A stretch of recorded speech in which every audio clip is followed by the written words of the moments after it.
Hello gang, we're at the weekend again. Yes, it's Saturday the 5th of September 2020. Good morning to you and welcome to this morning's United Kingdom Talk, coming to you from the Chapel Hill Marina here in Lincolnshire, boys and girls. A little bit later this morning, there was a little bit of a computer wobbly. Don't know why, it was just... I had the news stories, which actually were difficult to find news stories this morning. Well, I mean, I usually set those up the night before, sort of quite late the night before. And I was struggling yesterday for news stories for today's programme, funnily enough. Simply because a lot of virus-infested stories, I think. There's quite a lot of virus-infested stories coming through again, boys and girls, which means the other sort of... not so, how would you say, not so important, how would you say it, bit too serious, a lot of serious stories and not too much fun stuff, so it was a bit of a struggle sometimes. And I've said before, you know, sometimes you can open some of the newspapers and you could just look at one newspaper and get 10 stories, and other times you can look at a newspaper and there's nothing at all there, you know. So I was struggling a bit last night, but that wasn't, this morning was a little bit of a computer wobbly, but that seems to be all right now. Funnily enough, my sister had the same the other day. You know, sometimes when you've had one and you think, oh, someone else has had one as well, I wonder if it's the same thing, whether or not she did an update, but hers wouldn't start the other day either. It started whirring around, but then it wouldn't start. All I did this morning was I kept trying to restart it, and eventually it burst into life. Aren't they funny? I'm sure computers are actually artificial intelligence. They know, dear. They know what's going on, these computers. You think you're in charge of that computer? I think not. You know, ever been into one of these data centres and there's all this chattering along going, little lights flashing everywhere? They're talking to each other, waiting to take over the world, boys and girls. The computers will be taking over. I'm warning you there. So that's why a little bit later this morning. I hope you saw the sort of start time on the show advert. Did you like the little picture today I did to advertise the show? There's me and an old lady. No, it's not one of our viewers, boys and girls. It's not. It's Mick Davenport in drag, actually. That picture is actually Mick Davenport in drag on the on the opening picture there. Yes, that old lady is Nan. Why have I put not my Nan? No, she's a character. She is one of Catherine Tate's characters, and I've brought her up there because months and months ago I told you that they were making a film. Nan was one of the characters in the excellent, very, very, very funny, some years ago now, the Catherine Tate show, who's a very talented actress. She also appeared in Doctor Who and other things as well. And I think the character Nan, I'm not 100% sure. I think it was created by Darren Litton and her together. He wrote some of the stuff anyway. I'm not sure how much of the input he had into that, but I know Darren, he also wrote Benidorm, as you probably know. Anyway, the reason that's up there is that we've got a new date for the release of the film. She's actually made a feature film, which will be released, I believe, into the cinemas on the 2nd of October this year. It was supposed to be June, but of course they put everything back because of this virus thing, okay? So the new release date for the Nan film is the 2nd of October. From what I gather, that will be in the cinemas. Don't know how long it'll be before it becomes online or on DVDs and downloads and things like that. But that should be... I'm hoping that will be as funny as it is on the TV. Sometimes they make a film and it's not as good as the TV programme. Absolutely fabulous. Great TV series, great actresses, but they turned it into a film and it was all right, but it wasn't as good as the TV series. I didn't think so anyway, you know? I like her swearing. I'm a little bit throaty this morning as well. I like her swearing as well.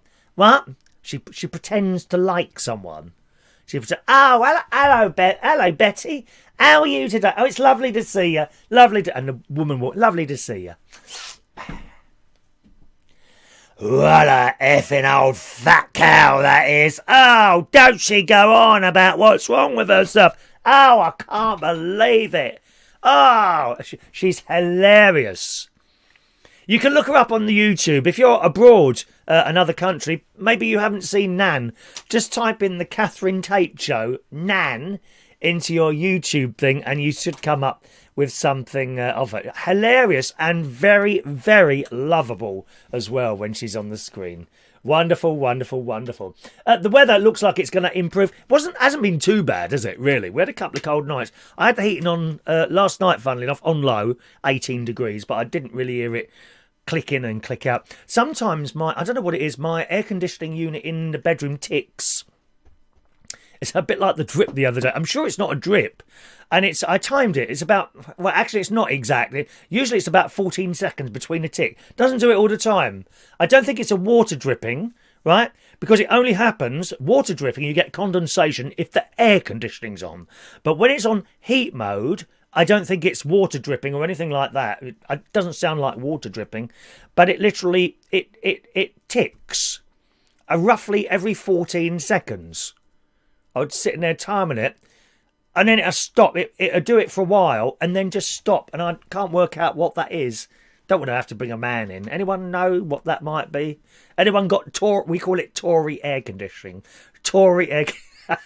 Only Tories have air conditioning. Labour viewers, they have a fan sitting there in the corner with dust on it. A little bit like Jeremy Corbyn's face. Oh, it's not him anymore, is it?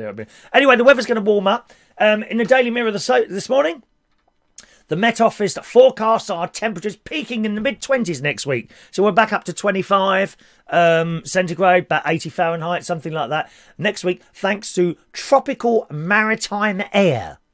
Tropical maritime air is being drawn across the UK. You see, we could have this weather all the time if you lot just put a little bit of effort in. All you've got to do, right, is look on the map, find a country, okay, that has got lots of hot air around at the moment. I mean, here in Lincolnshire, whenever I'm here in the Chapel Hill Marina, there's an awful lot of hot air coming out this caravan. I'm telling you that now. Awful lot of hot air. All you got to do is find a hot country, right? And all of us at the same time turn to face that country, right? And it says, drawn, the warm air is being drawn across the UK. And then we'd start breathing in like that. Go on, say it. Oh, I've got trouble with my lungs. I can't do that. Well, don't do it then. We're not interested in your lungs. Not interested in your asthma, your COPD, we're not interested. Not interested. Just another way of getting attention, telling us there's something wrong with your lungs. Get over it, for God's sake. Right, so all we got to do is face the country this is an excellent idea. According to the weather, okay, and you often see this, if there's hot air, it will say hot air is being drawn across the country. So all you've got to do, en masse, loads of people together, I don't know how many it would take, whether it would be 10, 1,000, 10,000, 10 million people. We can afford that in this country. Well, let's face it, no one's doing anything else at the moment, are they? All sitting at home, not wanting to go into the office. Boris says you've got to go into the office, dear. Get in that office now. Why hasn't he gone out there with whips? Whips. Some people like that, That's as far as I want to go with that subject. Some people like that. A little bit of whipping going on, dear. They do. They see a whip and they go running. They really do, my darlings. It's awful. Yeah, there it is there. A whip. Look on the map. Select a country that is hot at the moment. Then we all face that country at the same time. And we breathe it. First of all, we breathe out. And then we breathe in. Right? Now, I would imagine that you've got to do that a few times. Okay? One time might not be enough. It's a bit like opening a packet of chocolate digestive biscuits. Or a slice of apple pie. One is not enough. Am I right? So we'll have to do it again. Face the country of your choice. A warm country, preferably. Where would that be at the moment? I don't know what's warm at the moment. Probably Saudi Arabia. They're always hot there. Do they ever get snow there? Saudi Arabia. All those poor camels in the snow. Do camels like snow? Do they? Perhaps those humps. Is it warm water in there that they store? Perhaps they store warm water in there so that when it's really cold, they just let a little bit out and it travels throughout their body like an internal central heating system. Maybe every house should have a camel, right? I think I've got room in my little caravan here in Chapel Hill, Lincolnshire. I've got room in my little caravan for a camel. I'm sure I could move the telly slightly to the left and then we could have it sit in there. And then in the cold winter months, because believe me, it's cold in a caravan in the winter. It's really cold, right? But in the winter, I could just, what would we call the camel? Perhaps we could call it William. Sorry, William, right? Well, perhaps we could call the camel William. No disrespect to you, William. We could call the camel William. William, and then the camel looks at you, hopefully not spitting, because they're known for spitting, camels, aren't they? It's disgusting. I mean, I think this is where the footballers get it from. Camels spitting. Because all these footballers, you know, they're on shed loads of money. You could only dream of how much money. Who's the bloke who had the dodgy hairdo? What's his name? He was sleeping with ladies of the night. I can't remember what his name is now. The little one with the funny... He had his hair done, didn't he? Hair transplant. Can't remember. I don't do football, dear. Do I look like someone who does football? I mean, I don't mind watching them in their little shorts running around on the fields. You know, on BBC One, colour. On a Saturday night with Match of the Day with the crisp-eating Gary Lineker.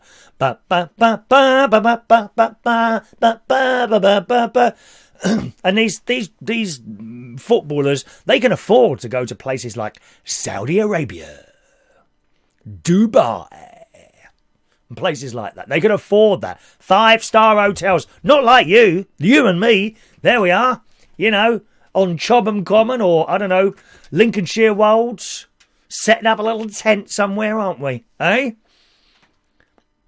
I know how you live, my loves. Don't worry about it. I know exactly how you live.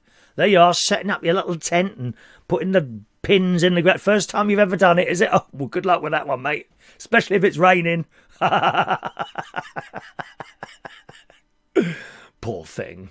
No, they don't do any of that. They go in these hotels. Yeah, with toilets inside the rooms. Marble. They got baths, showers. That's how the footballers live. I think that's where it come from. And when they're going out with their beautiful wives, they do their little bit of shopping, and then they see the camels. Ooh, there's a camel. And they like them so much that they bring one home. Little do they know, they start spitting at them. The camels at the footballers. I think that's where these footballers got that disgusting habit of spitting on the fields. It's awful. Awful. That's where the footballers got that from. Anyway, back to the story. These footballers, and that's where we've seen it, the footballers spitting the thing on the side. And the camels in the house, and you get a little bit cold. William, sorry again, William, right? William, would you come over here, please? And the camel comes over and sits next to you on your little settee. And then you cuddle up to it, and you're no longer cold. Well, I think that's an excellent idea, because it does get cold in a caravan. I'm telling you that now. Anyway, where were we with that now? Yes, so that's what you want to do. Face a country like that, Saudi Arabia, and breathe in en masse, say for about half an hour. Let's do it again. Let's do it together. Do you want to practice this now? Okay? Just point your head at somewhere that you think is hot. Not someone, otherwise you'd be doing it towards me, wouldn't you? Because I'm hot. For God's sake. You know, these youngsters on Strictly Come Dancing, and again, going back to the footballers, you know, you think they're hot. Wait till you see me. Wait till you see a picture of me. Absolutely gorgeous. Gorgeous. You know, I'm on my own, incidentally. I am a single person, but I'm quite happy with a little mirror next to my bed so that when I wake up, I mean, why would you want to sleep with anyone else when you're going to put a mirror next to you and look at the most gorgeous person you've ever seen, i.e. me? And you turn your head towards a country, not me, and you breathe in. Let's try it once again. First of all, breathe out. And now breathe in. Breathe in, quickly. You don't have to hold it. Don't have to hold it. Then let it out. And then breathe in again. And immediately, I think you'll find that it immediately warms up because you have sucked, boys and girls. You have sucked that warm air or the hot air over from, for example, Saudi Arabia. Hopefully not bringing any of the sand with you at the time, because we've got enough sand on Skegness Beach or Cleethorpes. Plenty of sand there. We don't need any more, dear. We've got lovely sand there. You know, once someone's gone round and picked up all the rubbish from the disgusting people that leave it there. Wonderful sand. And that is the answer. That's how we're going to get warm weather in future in this country. Thank you very much. It says, tropical maritime air being drawn across the UK, though wind and rain will continue, boys and girls. Britain's summer is set to be one last hurrah. Hurrah! One last hurrah. As forecasters predict temperatures could reach around 25 degrees centigrade, which is about 80 Fahrenheit, next week after a miserable start to the summer. And you know why there's miserable starts to the summer, don't you? Because people moan. It's the moaners, dear. Moaners. Despite the UK being forced to batten down the hatches this week with heavy rain, thunder, rain and winds in excess of 50 miles an hour, temperatures have still peaked in the low 20s. And despite moving quickly into autumn, oh yeah, autumn's on its way, you won't be able to move on the pavements and roads through dead leaves all over the place because the councils, we can't afford to pick up the leaves anymore. Sorry. Funny how your council tax bill still goes up, doesn't it? Oh no, can't afford someone to go in and pick up the leaves. Besides, why should they anyway? Do it yourself.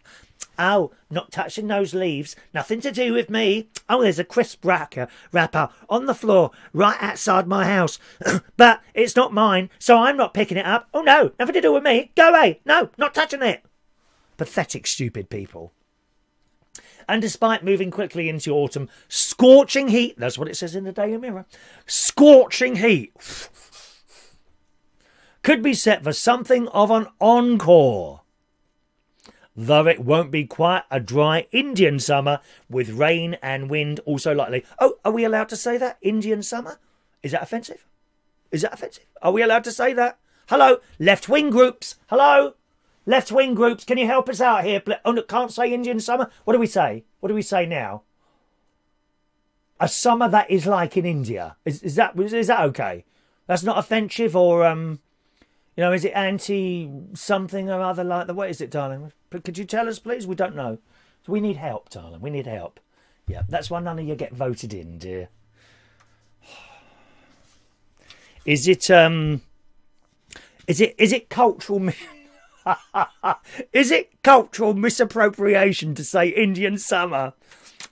Poor Adele had that, didn't she? Had that the other day. Oh, cultural misappropriation or something. Why? Because she had her hair done in braids. Apparently that was cultural misinterpretation or something like that. No, it wasn't. She just wanted her hair done like that. Idiots. You got to answer these people back. I think the tide is turning anyway. According to the Met Office next week, we will see tropical maritime air drawn across the UK. So that's good news, isn't it? Hey, good news there. Nice warm weather on its way again. I had a lovely night last night, actually. I went round my nephew's house and we watched some more of that excellent YouTube channel, The Bearded Explorer. Now, this bloke, and sometimes he has a girl with him. And I'm not sure, you rarely see the other person. I don't know if sometimes he has a girl with him and sometimes a bloke, or maybe it's always a girl and she's got kind of a middle name, that blokes and women share, because there's some names that both share, like, I don't know, I can't think of anything now. Like Chris. Chris could be a girl or a boy, couldn't it? It might be two people. But anyway, he goes in these places, finds abandoned buildings and goes in with his camera. And there was one we were watching last night, which looked like I think it was Bristol Motors, if I remember rightly. And it's a car manufacturing place. Let me just have a little bit of tea here. It was a place where they make cars, but they've gone. And he went in there, and there's all these wooden things which look like cars. And I said, not knowing anything about the motor industry, which is, I don't really. And I said to my nephew, is it wooden cars that they make there? And he said, no, that's the moulds. I thought they were making wooden cars in there. Thanks for your messages. I'll come to those in a moment, boys and girls. I thought they were making wooden, well, they look wooden cars to me. No, they're the moulds, apparently. And there was lots of parts laying all over the place, like bodywork. I can't remember if I saw any engine bits. I think it was just bodywork in there. There was all this stuff in there, which didn't appear to have been rusting.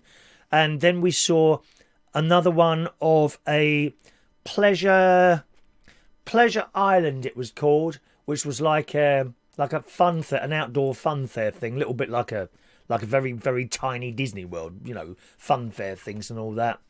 And that was all obviously being taken apart gradually and sold bits and pieces. And they had, do you know what they had for sale? One of those wonderful merry-go-rounds with the horses that go up and down. And he couldn't get into that because it was all kind of, there was a frame going around it to stop people getting in.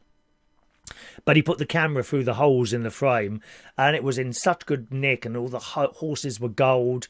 And I think it had been sold, I think, for £180,000. You know, perhaps I could have something like that outside the caravan. I could charge children and adults. You know, £5 for children, £10 for adults, please. I'll have to have a word with Sylvie, who is queen of all caravans, about that one. A merry-go-round outside there. Obviously, it wouldn't go on too late though, because it wouldn't upset the neighbours. You know, we'd stop at about 8 o'clock. I think that's fair, isn't it? Push it to 9. Oh no, I think that's too much. Don't want to upset neighbours with noise. About 8 o'clock. I think 8 o'clock. So it'll open at like 10 o'clock in the morning and go to 8 o'clock at night. Yep. We're gonna have the little horses going up and down, little flashing lights going on. Wonderful. just a suggestion. Anyway, so we watched that round there last night, and my niece, my niece-in-law, so that's my nephew's wife, done me this beautiful dinner. Oh my God, it was absolutely delicious. Oh, I did upset her when I asked for the tomato sauce. She got a bit upset. You don't want to upset my nephew's wife, I'm telling you that now. I've seen her go. Don't want to do that. And she did this. It was her and my nephew made the dinner, which was a cottage pie, corn cottage pie, because you know I'm vegetarian. Corn cottage pie, and it had carrots and cauliflower, broccoli. There was green beans in there, and some sort of spices, and this little bottle of hot, I think it was hot chili sauce or something they put in there, which looked a bit similar. It was a much smaller bottle, but I've got Frank's hot sauce, which I use sometimes when I'm doing stuff in the slow cooker. Oh my God, it was delicious. And she did this this Pyrex bowl, you know, like this. It was a smaller, I think it was a small one, small to medium, small or medium Pyrex casserole dish. She'd done it in that. So she says, will you be able to eat all of that? And I said, no, I won't be able to eat all of it. I'll have half of it. Well, of course, I had half of it, right? And she said, there's some more to take home. I said, I might have a little bit more. She said, well, go on then. So I go and help myself to another quarter. So now I've had 3/4 of it. And I said, well, it's a shame to leave that other... Oh, I'm terrible. It's a shame to eat that other one there, isn't it? To leave that other one there. She said, well, go and have it then. She said, but you'll have to leave room for the cheesecake. Oh, my God, I can't have cheesecake as well. No way. I was already a bit full up, but the taste was delicious. And apparently carb-free. Carb-free, because instead of potatoes on the top, she'd put mashed up Swedes. It was delicious. And I don't do Swedes. I don't think I've ever cooked Swedes. You always used to get that at school, didn't you? You know, when I have those big vats of food and the metal containers with all the potatoes and stuff in it, and you'd have one there of Swede, which usually at the end of school dinners was still left there. Not many people had that. But it was absolutely delicious to smell. So I had the other bit of that. So I had the entire thing last night, but it shouldn't have been too many calories in there, I suppose, unless you put butter in it. I don't know what you put in there. Wouldn't tell me the complete recipe. Apparently, Gary said it's a secret. It's our little secret, he said. Which, funnily enough, a teacher's once said to me. But that's what my